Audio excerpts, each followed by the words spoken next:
расми қалбакиро аз расми аслӣ чӣ гуна фарқ кардан мумкин аст? Инҷо андеша кардан лозим меояд. Масалан, ин расм чӣ қадар арзиш дорад? Расми аввал ҳамчун шоҳасари Марк Ротко эътироф гардидааст. Дар соли 2012 арзиши он $86 миллион амрикоиро ташкил медод. Расми дуюмро шояд ҳар кадоми шумо метавонистед дар давоми чанд соат тасвир кунед. Пас агар фарқати зиёд набошад, чаро шумо бояд зиёда аз $86 миллион пардохт кунед? албатта ин як шӯхӣ аст. Фарқат вуҷуд дорад. аммо ба назар чунин мерасад ки расмҳои қалбакии Ротко ва Малевичро тасвир кардан он қадар душвор нест ва на танҳо расмҳои онҳоро. аз ҷиҳати назариявӣ ҳамаи рассомон метавонанд нусхаи ҳар гуна расмро тасвир кунанд. дар ниҳоят ин маҳорат як ҷузъи ҳатмӣ дар барномаи таълимии ҳамаи донишгоҳҳои соҳаи санъат аст. аммо шоҳасарҳои маъруфро хеле кам нусхабардорӣ мекунанд. аввал ба шарофати таваҷҷӯҳи зиёд, дуюм ҷойи асосии нусхаи асл одатан маълум аст ва агар ногаҳон дар ҷое нусха пайдо шавад, ҳақиқатро фаҳмидан душвор нест. илова бар ин, фурӯши расми машҳури қалбакӣ хеле душвор аст.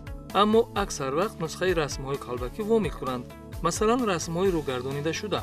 вақте ки қаллобон кори рассоми номаълумро мегиранд, дар он имзои қалбакӣ мегузоранд ва навъи сеюм, расмҳое ки тамоман вуҷуд надоштанд.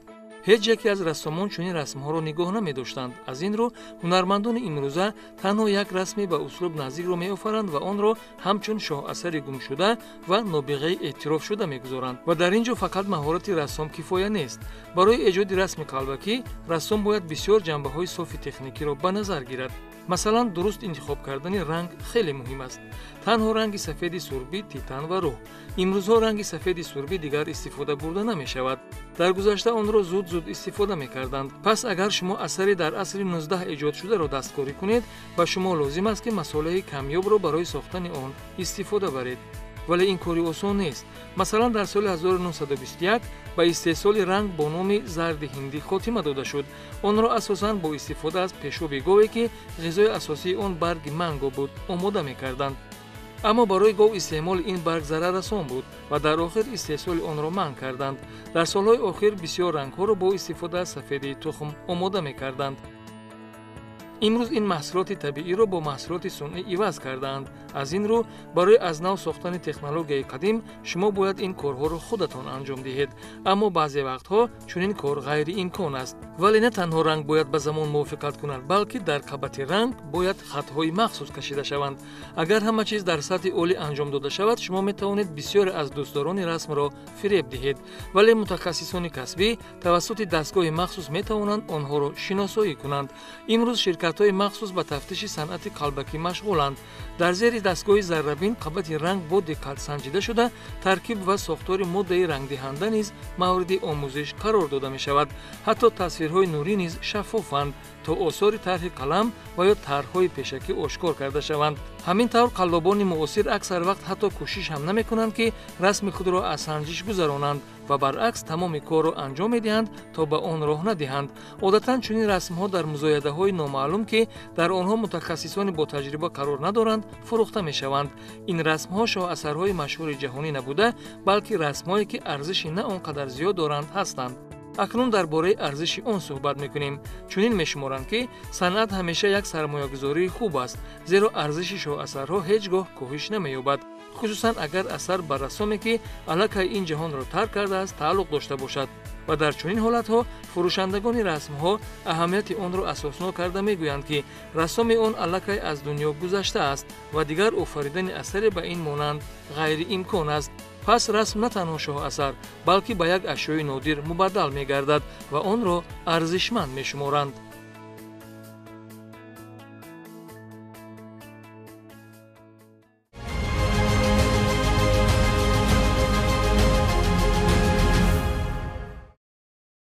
чаро мо гардиши заминро эҳсос карда наметавонем? чунин идорае вуҷуд дорад ки хадамоти байналмилалии гардиши замин ном дошта бошад? ҳамаи мо чунин наворҳоро, ки дар он ситораҳо дар осмон зуд ҳаракат мекунанд, дӯст медорем. албатта онҳо дар ҳақиқат ҳам дар ҳаракат ҳастанд ва на танҳо нисбат ба замин, балки дар мадори худ. аммо ситораҳо аз мо дар масофаи чунон дур ҷойгиранд, ки мушоҳида кардани онҳо ғайриимкон аст ва он чизе ки дар навор дида мешавад, ин ҳаракати замин дар гирди меҳвари худ мебошад. агар аз боло ба қутби шимол нигоҳ кунем, туби мо муқобили ақрабаки соат давр мезанад. аз ғарб ба шарқ ва дар хати истиво ин суръат дар як соат 1670 километрро ташкил медиҳад. аммо замин на танҳо дар гирди меҳвари худ давр мезанад, инчунин дар гирди офтоб ба муқобили ақрабаки соат бо суръати 108 000 километр дар як соат чарх мезанад ва ҳамчунин қисми системаи офтобии мо дар атрофи маркази роҳи каҳкашон бо суръати 792 000 километр дар як соат давр мезанад. аммо галактика низ дар ҷои худ намеистад. он ба муқобили галактикаи дигар, яъне Андромеда, бо суръати 120 километр дар як сония ҳаракат мекунад. умуман ҳамаи ин ба як туби печидаи монандӣ дорад ва маҳруке ки мо тасвир мекунему дар коинот парвоз мекунад, чунин менамояд. пас хадамоти гардиш дар ҳақиқат ҳам ба мо лозим аст.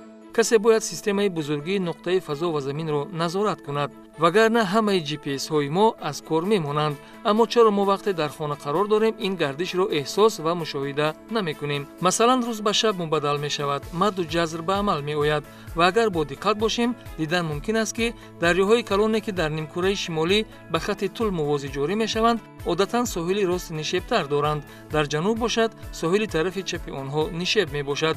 як назарияе вуҷуд дорад, ки қувваи бузурги Кориолис барои ин масъул аст. он бениҳоят печида мебошад. пас ҳоло диққат диҳед. фарз мекунем, ки мо дар рӯи ашёи сурх аз боло то поён хати зард мекашем. агар қисми болоӣ ҳолати аввалаи худро тағйир надиҳад, мо муваффақ мешавем. аммо агар бо дастамон ҳамон ҳаракатро иҷро кунем ва ашё давр занад, пас хат каҷ мешавад. ва мо маълум аст, ки аз сабаби давр задани ашё хат каҷ шуд. аммо ба одаме ки дар чунин ҷой зиндагӣ мекунад ва эҳсос намекунад, ки он давр мезанад, чунин менамояд, ки хат бо қувваи махсус ҳаракат мекунад ва ин қувваи Кориолис мебошад. оё шумо инро дарк кардед?